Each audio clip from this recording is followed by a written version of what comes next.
আসসালামু আলাইকুম রহমতুল্লাহি ওয়া বারাকাতুহু। আচ্ছা, অভিভাবকদের উদ্দেশ্যে একটি কথা বলা খুব জরুরি মনে করছি। সেটা হচ্ছে, আমরা অনেক সময় দেখি, আমাদের পরিচিত অনেকে আছেন যারা বাচ্চাদেরকে একেবারে ছোট সময়ে ABCD ক খ গ ঘ ইত্যাদি শেখান।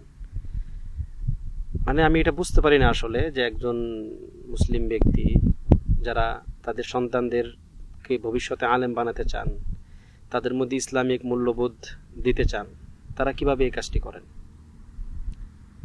একটি বাচ্চার সর্বপ্রথম তার মধ্যে যে বিষয়গুলো ইলম আকারে ঢুকবে তা হচ্ছে আরবি হরফ। সে আরবি হরফ শিখবে, সে কথায় কথায় আরবি দু একটা শব্দ শিখবে, সে আরবি কালচার, ইসলামিক কালচারগুলো শিখবে।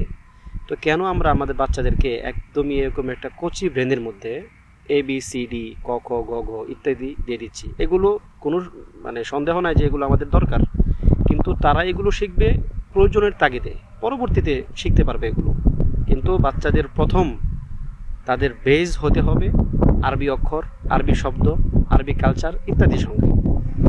তো আশা করি এই ব্যাপারগুলো নিয়ে পরবর্তীতে ইনশাআল্লাহ ধারাবাহিক সিরিজ করার চিন্তা আছে, আলোচনা।